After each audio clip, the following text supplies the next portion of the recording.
രാഷ്ട്രീയത്തിലെ ഏറ്റവും പ്രധാനപ്പെട്ട മണ്ഡലങ്ങളിൽ ഒന്നായ പുതുപ്പള്ളിയിലാണ് നമ്മൾ ഇപ്പോൾ നിൽക്കുന്നത്. നമ്മൾ വോട്ടത്തോട് അങ്ങനെ തുടരുമ്പോൾ പുതുപ്പള്ളി കവലയിൽ നിൽക്കുന്നു.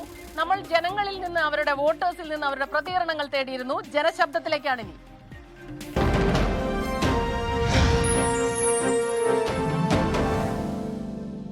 ഈ പ്രാവശ്യം ചാണ്ടി ഉമ്മന് സ്കോപ്പുണ്ട്.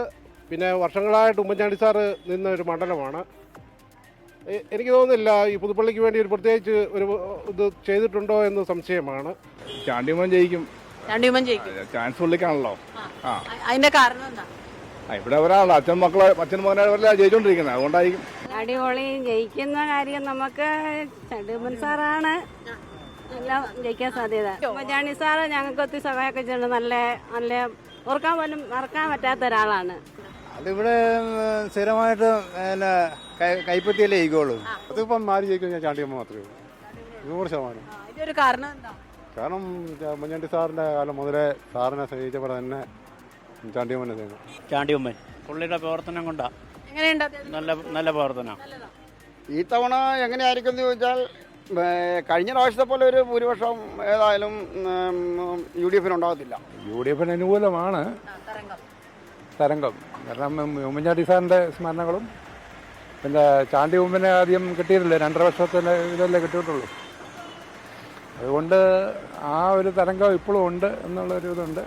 പുതുപ്പള്ളിയിൽ നിന്നുള്ള നമ്മുടെ ഇനിയുമുണ്ട് ഒരുപാട് വോട്ടേഴ്സ് ഇവിടെ നിൽക്കുന്നുണ്ട്. അവരിൽ നിന്നൊക്കെ നമുക്ക് പ്രതികരണങ്ങൾ തേടേണ്ടതുണ്ട്. പക്ഷേ അതിനു മുമ്പ് വളരെ പ്രധാനപ്പെട്ട ഒരു വാർത്ത വരുന്നത് തിരുവനന്തപുരം കോവളത്ത് നിന്നാണ്. കോവളത്ത് UDFന്റെ തെരഞ്ഞെടുപ്പ് കമ്മിറ്റി ഓഫീസ് അടിച്ചു തകർത്തു എന്ന വാർത്ത വരുന്നു. ഇന്നലെ രാത്രിയാണ് ഓഫീസ് തകർത്തത്. പ്രചരണ വാഹനവും ഫ്ലെക്സ് ബോർഡുകളും കമ്പ്യൂട്ടറും ഉൾപ്പെടെ തകർത്ത നിലയിലാണ്. റിനു ശ്രീധർ അവിടെ നിന്ന് ചേരുന്നുണ്ട്. റിനു, ഇത് എന്താണ് സംഭവിക്കുന്നത്?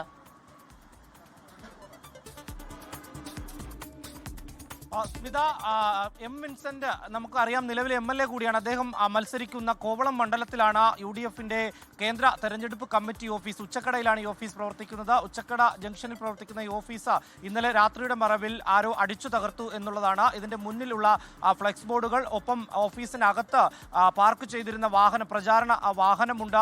സ്ഥാനാർത്ഥി പര്യടനം നടത്തുന്ന ആ വാഹനം അടിച്ചു തകർത്തു. ഒപ്പം കമ്പ്യൂട്ടറുകൾ, ഒപ്പം പ്രിന്റർ ഉൾപ്പെടെയുള്ള സാധന സാമഗ്രികളെല്ലാം തന്നെ അടിച്ചു തകർത്ത് വലിച്ചെറിഞ്ഞ നിലയിലാണ് ഇന്ന് ഓഫീസിലേക്ക് പ്രവർത്തകർ എത്തുമ്പോൾ കണ്ടത് എന്നുള്ളതാണ്. നിലവിൽ എന്തായാലും UDF പ്രവർത്തകർ മറ്റ് ആരുടെയും പേര് ആരോപിക്കുന്നില്ല. ആരാണ് ഇത് അടിച്ചു തകർത്തത് എന്നുള്ളത് ഇവർക്കും അറിയില്ല. അതുകൊണ്ട് തന്നെ പോലീസിൽ പരാതി നൽകി എന്നുള്ള വിവരമാണ് നമുക്ക് ലഭിക്കുന്നത്. എന്തായാലും പോലീസ് ഈ ആക്രമണത്തിന് പിന്നിൽ ആരാണെന്ന് കണ്ടെത്തുന്നതിന് വേണ്ടി അന്വേഷണം ആരംഭിച്ചിട്ടുണ്ട്.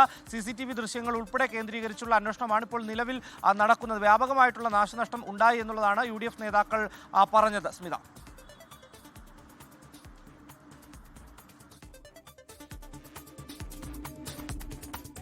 അപ്പൊ അങ്ങനെയാണ് പ്രചാരണമൊക്കെ ഇങ്ങനെ നടക്കുന്നതിന്റെ ഇടയിൽ ഇതുപോലുള്ള വാർത്തകളും വരുന്നുണ്ട്. UDFന്റെ തെരഞ്ഞെടുപ്പ് കമ്മിറ്റിയുടെ ഓഫീസ് തകർത്തു. ഇന്നലെ രാത്രിയായിരുന്നു സംഭവം. ഇവിടെ കുറച്ച് ചേട്ടന്മാരും കൂടി ഉണ്ട്. ചേട്ടാ പറയേ, ചേട്ടനല്ല വോട്ടുണ്ട്.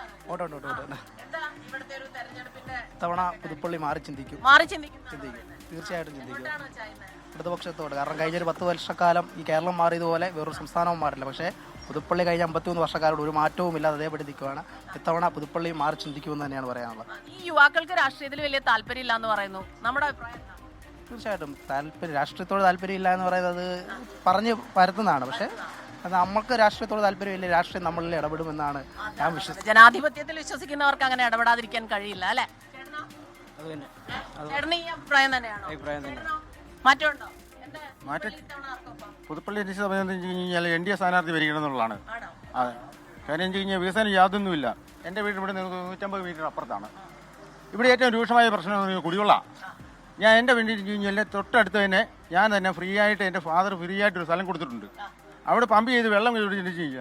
ആ പരിഹാരത്തിന് ഉമ്മൻചാണ്ടി സാറുള്ള സമയത്ത് ഞാൻ പറഞ്ഞിട്ടുണ്ട്, ചാണ്ടി ഉമ്മനോട് ഞാൻ പറഞ്ഞിട്ടുണ്ട്. അതിനൊരു പരിഹാരം കാണാതെ 2-3 വീട് വെച്ച് കൊടുക്കുന്ന ഒരു വ്യക്തിപരമായി മാത്രമേ ഉള്ളൂ. പക്ഷേ സാമൂഹികമായിട്ട് എന്ത് പരിപാടി ചെയ്തു? മാറ്റം വരണം, വികസനം വരണം. പിന്നെ തീർച്ചയായിട്ടും എൻ്റെ അഭിപ്രായത്തിൽ വീണ്ടും UDF തന്നെ അധികാരത്തിൽ വരികയും അതുപോലെ തന്നെ പുതുപ്പള്ളിയിൽ ആ ഒരു നല്ല അവസരത്തിൽ ചാണ്ടിയുമ്മൻ അവിടെ വൻ ഭൂരിപക്ഷത്തോടു കൂടി അതിൽ കാണണമെന്ന് ആഗ്രഹിക്കുന്ന ഒരാളാണ് ഞാൻ. അതുപോലെ തന്നെ ഇവിടെ പുതുപ്പള്ളി ഫെസ്റ്റ് നടത്തിയപ്പോൾ പല വിധത്തിലുള്ള ആരോപണങ്ങൾ അദ്ദേഹത്തെ പറ്റി ഉണ്ടായി. അതൊക്കെ തികച്ചും ആൾക്കാർ അതായത് പറഞ്ഞു പരത്തുന്നതായിട്ടുള്ള ചില കുപ്പത്തികൾ പറഞ്ഞു പരത്തുന്ന പ്രചരണങ്ങൾ മാത്രം. നല്ല രസമുണ്ട് കേട്ടോ കാണാൻ. ഈ ബ്ലാക്ക് ഷർട്ടും ഈ സാൾട്ട് ആൻഡ് വൈപ്പ് ഇത് പെപ്പറും കൂടെ നല്ല ഭംഗിയുണ്ട്, അടിപൊളിയായിട്ടുണ്ട്. ടോബി, അപ്പൊ ഇതാണ് ഇവിടുത്തെ പൊതുവെയുള്ള ഒരു വികാരം. ഉമ്മൻചാണ്ടി സാറിനോട് സ്നേഹമുണ്ട്, ചാണ്ടിയുമ്മനോട് സ്നേഹമുണ്ട്, പക്ഷെ മണ്ഡലം മാറണം എന്ന് പറയുന്നവരുണ്ട്, ചാണ്ടി തന്നെ വരുമെന്ന് പറയുന്നവരുണ്ട്. തീർച്ചയായിട്ടും യു ഡി എഫിന്റെ ഒരു ഉറച്ച കോട്ടയാണ്, യാതൊരു സംശയമില്ല. ഇത്തവണത്തെ പഞ്ചായത്ത് തെരഞ്ഞെടുപ്പിൽ 8-7 പഞ്ചായത്തുകളും അല്ലെ അത് കിട്ടി. പുതുപ്പള്ളിയൊക്കെ നഷ്ടപ്പെട്ടതാണ്, മണ്ണർകാട് നഷ്ടപ്പെട്ടതാണ്. അപ്പോൾ അതിൻ്റെതായിട്ടുള്ള ഒരു ബുദ്ധിമുട്ട് അല്ലെങ്കിൽ അതൊരു LDFിനൊരു ചെറിയൊരു ബുദ്ധിമുട്ടുണ്ടാക്കിയിട്ടുണ്ട്. പക്ഷേ അപ്പോഴും ചില പ്രതീക്ഷകൾ താഴെത്തട്ടിലുണ്ട്. കാരണം പുതുപ്പള്ളി പഞ്ചായത്ത് കഴിഞ്ഞ് തവണ പിടിച്ചു, മണ്ണർകാട് പിടിച്ചു. അപ്പോൾ തിരിച്ചു വരാനുള്ള സാധ്യതയുണ്ടെന്നാണ് പറയുന്നത്. എന്തായാലും UDFിന് വലിയൊരു മേൽക്കൈയുണ്ട്. പ്രത്യേകിച്ചും ചാണ്ടിയുമ്മൻ്റെ ഒരു ഇടപെടൽ രീതി, ആ പ്രവർത്തന ശൈലി, ഇതൊക്കെ വ്യത്യസ്തമാണ്. അത് കുറച്ചും കൂടി ഇതാണ്. സംഘടനാ സംവിധാനത്തിൽ സജീവമായി നിൽക്കുന്ന സ്ഥാനാർത്ഥിയാണ് LDFിൻ്റെ. ഒപ്പം തന്നെ BJPയുടെയും സമാനമായ രീതിയിലുള്ള സ്ഥാനാർത്ഥികളാണ്. അപ്പോൾ അവരുടെ വോട്ടുകൾ വരുന്നതാണ് അതിലെ നിർണായകം. ഒപ്പം തന്നെ ജനകീയനാകുന്നത് ആര് എന്നുള്ള ചോദ്യം തന്നെയാണ്. ആരാണ് ജനകീയനാവുക, പുതുപ്പള്ളി ആർക്കൊപ്പം എന്നുള്ളതാണ്.